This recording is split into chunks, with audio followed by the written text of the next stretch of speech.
Welcome to the Unfolding You podcast. I'm Erin Smylie Walsh, and I'm thrilled to invite you on a transformative journey of self-discovery and faith.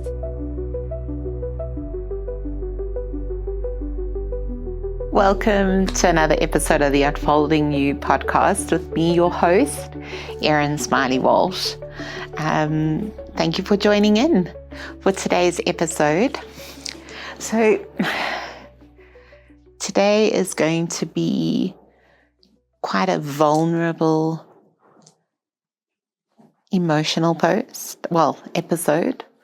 And it's going to be around probably one of the most monumental moments in my life.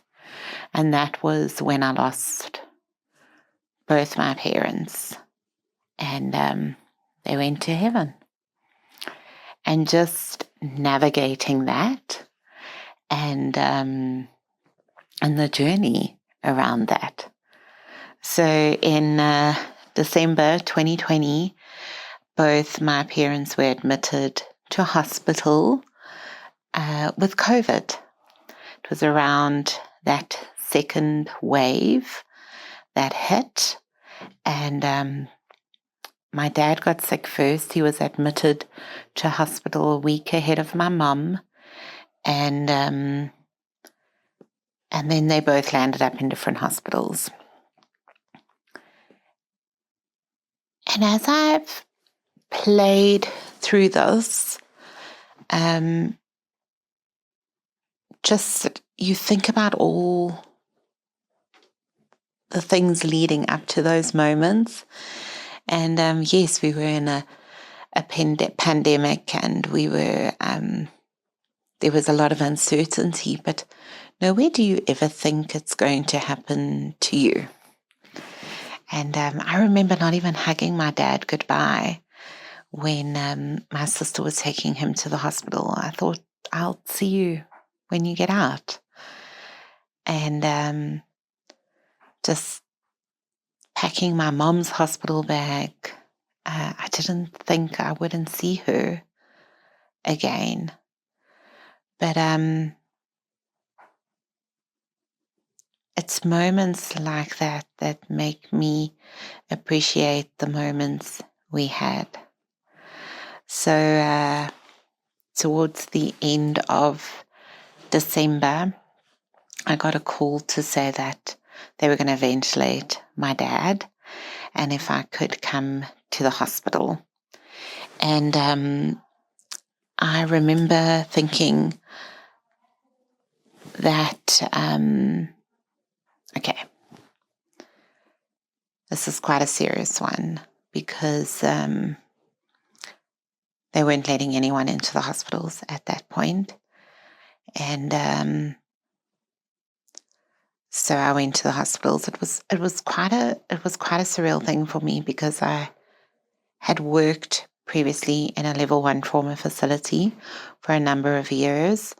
And so I understood the progression, and I understood the all the contingencies that had to go into place and all the safety measures that had to be in place within the hospital surrounding like a disaster, because a pandemic is a disaster.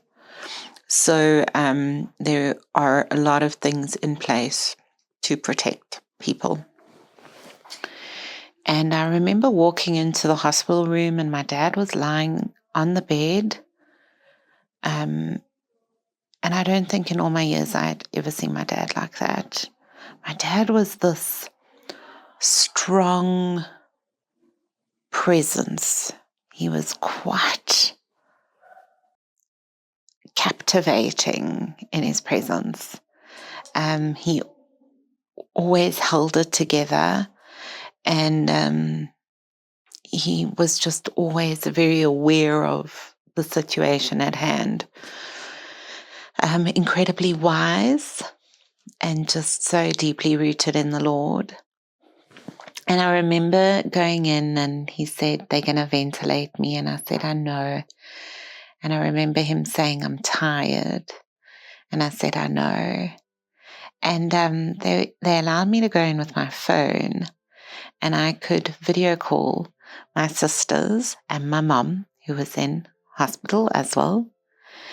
My mum and dad could talk for a little bit and see each other, which was just something so amazing to witness as their eldest daughter. And then I could call my sisters in, and we all had our last family chat that day. I didn't know it would be, but it was. And they said to me, we need to take him now. And I told him I loved him, and I hugged him. I did. And I left.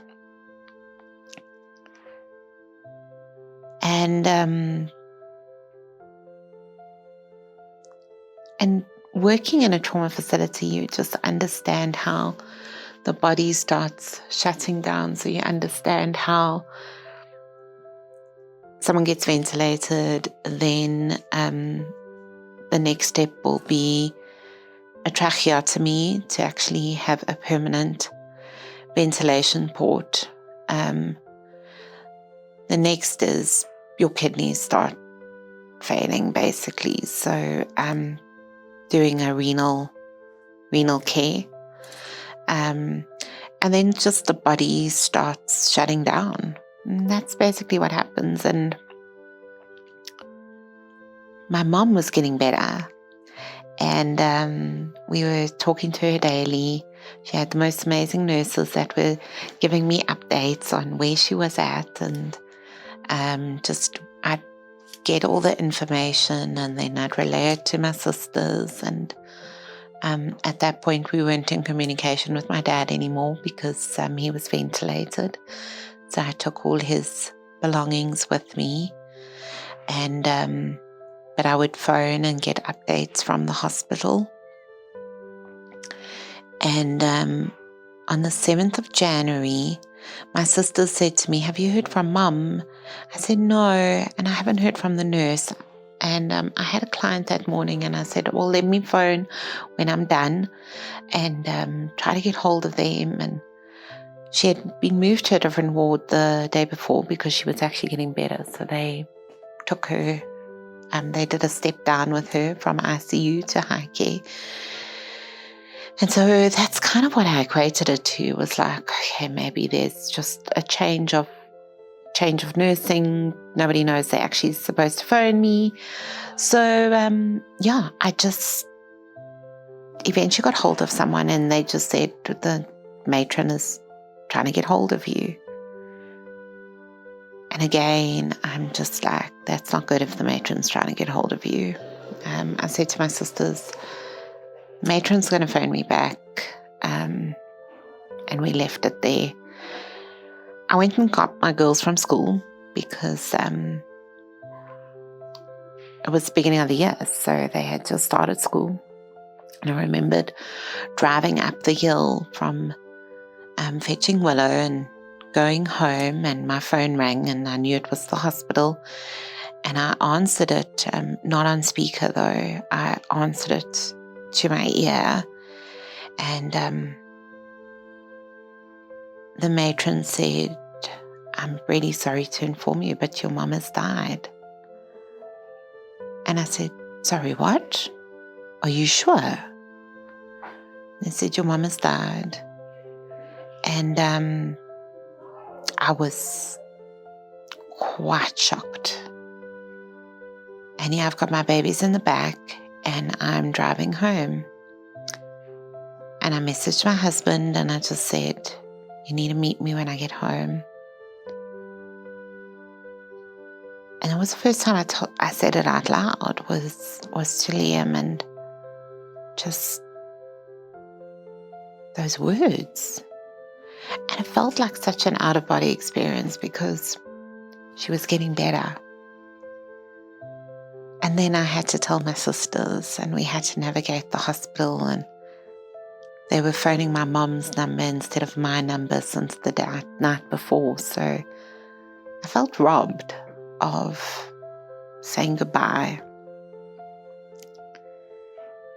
And it was just a shock of utter disbelief that my mum had died. And the day before, my mum was just like, she was always so aware of the Lord's goodness. And she had said, and she was chatting to some of her friends, and she said to us,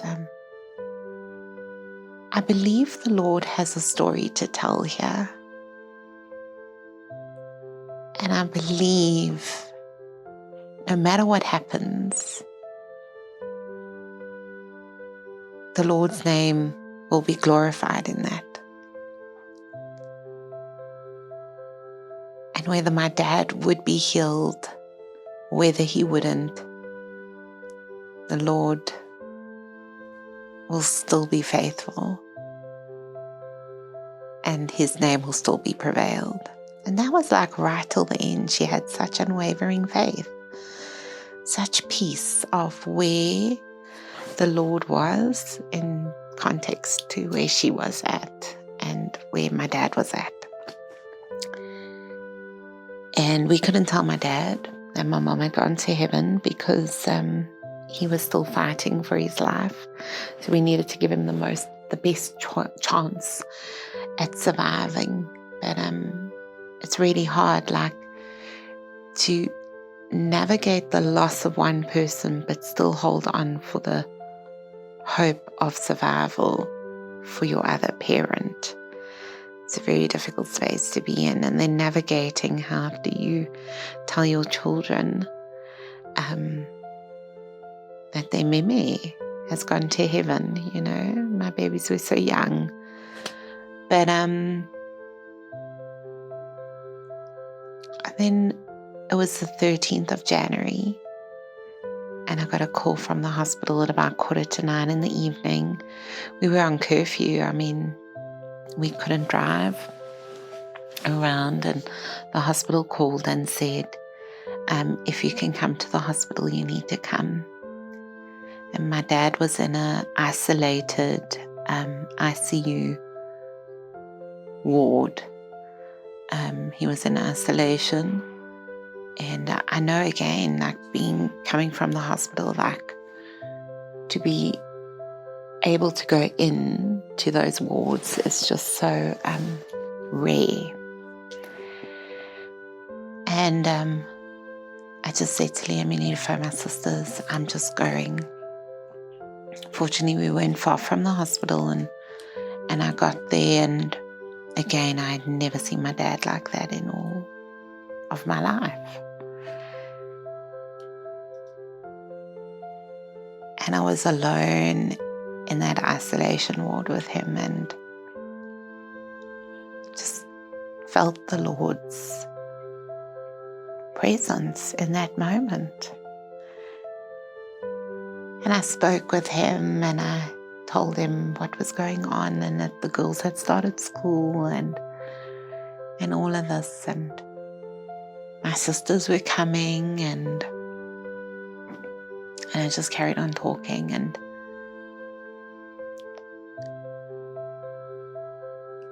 Caitlin, my younger sister, arrived. She hadn't seen my folks because she was on holiday and then got COVID on holiday and couldn't come back. And so she came in, and the first thing I said, don't get a fright. Because when you see your parent like that, you don't understand. In that moment, you're seeing them at their weakest state. And I left to go and get Cherishing, my middle sister, up, and the nurse at the station just said, we're only letting 2 of you in. And I said, what? And I think at that point I had so much decision and information overload. I just was not processing the complexity of that statement. And I went to Caitlin and I was white. She was like, "Are you okay?" And she's just, and I said, "They're not going to let her in." And I believe it was just this divine intervention in that moment where we both went out and we were like, "You can't not let her in. We've just lost our mom 6 days ago and now we're going to lose our dad. We need to say goodbye." And they phoned down and said, "Just let the other one come up. We'll deal with it." And towards the end, my sisters were able to tell my dad my mom was waiting for him in heaven. And that it's okay, we'll be okay. And the tears streamed down his face, and we walked out of that hospital. And when we stepped out of that hospital, my dad went to be with Jesus. And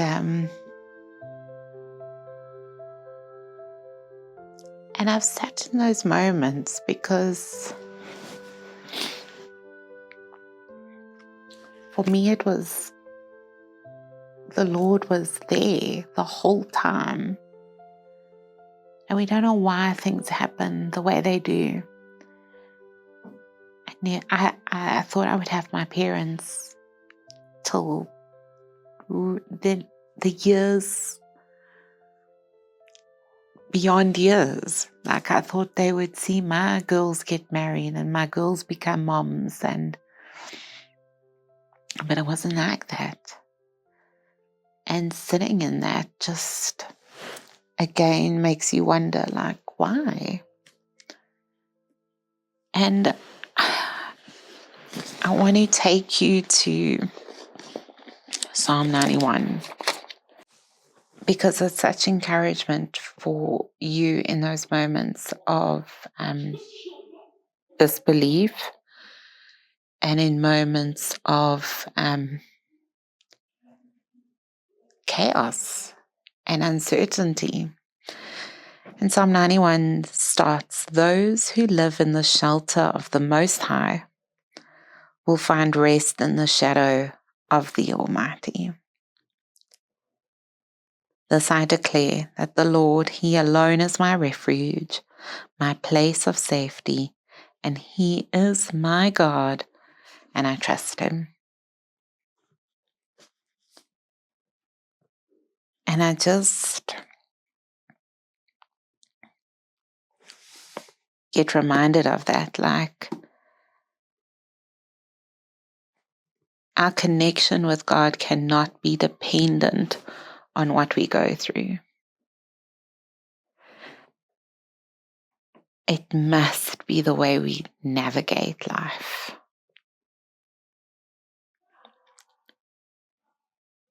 Our connection with God cannot be dependent on what we go through, but it has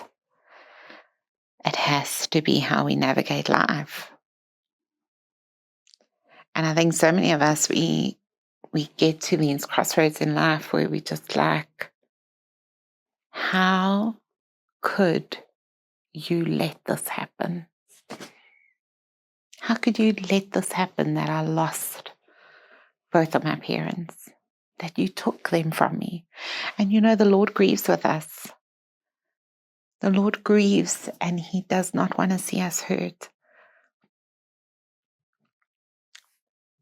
But He is there with us to sit with us and to navigate it and to carry us and be with us. And verse 9, if you make the Lord your refuge, if you make the Most High your shelter, no evil will conquer you. No plague will come near your home. For He will order His angels to protect you wherever you go.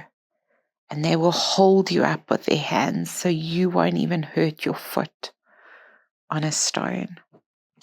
And in those beginning stages, like you just go through this state of survival.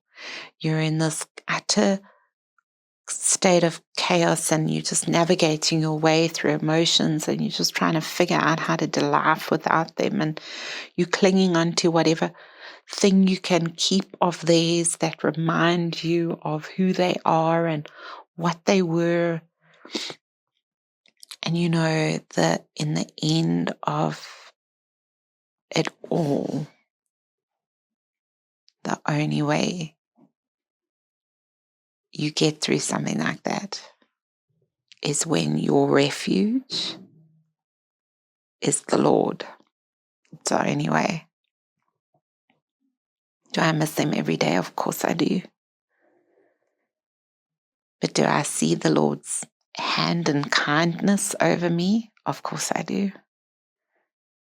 And do I continue to live in the way that my parents raised me and live in ways that I still glorify and thank the Lord? I do. Is it hard? Absolutely. But friend, I want to encourage you today, just find refuge in the Lord. No matter where you're at, no matter the circumstance you're in, no matter if you cannot find or see the way forward, all you have to do is give it to Him, because He will guide your steps. He will help you navigate that. I still don't know why my parents went to heaven when they did. But what I can tell you is there's things the Lord has navigated in my life, and there's things the Lord has prodded at and made me unleash and made me live for, that I think is as a catalyst of my parents going to heaven. Because life is short. Regret is longer. But knowing that you've lived life to the fullest, you've said the things you've needed to say to the people you love, that you can live a life of no regret. What a gift. What a gift. So in that, encourage that. I want to end with verse 14 of Psalm 91. The Lord says, I will rescue those who love me. I will protect those who trust in my name. When they call on me, I will answer. I will be with them in trouble, and I will rescue and honor them. I will reward them with a long life and give them my salvation. The Lord has paid a price for us. This life on earth is just but a season. Life in eternity is what we live for. And to know I can say I will see my parents again, what a joy. For my babies to know that they will see and experience my parents again with Jesus, what a joy. So may this be an encouragement to you. And I encourage you to reach out if you need prayer, if you need counseling, if you need somebody to just walk a road with you. Reach out to your local community, your local church, your Bible study, your friendship circle. Pop me a DM. But I want to encourage you today to just know you do not need to walk this road alone, and the Lord will continue to hold you and be your refuge. So until we meet again, bye.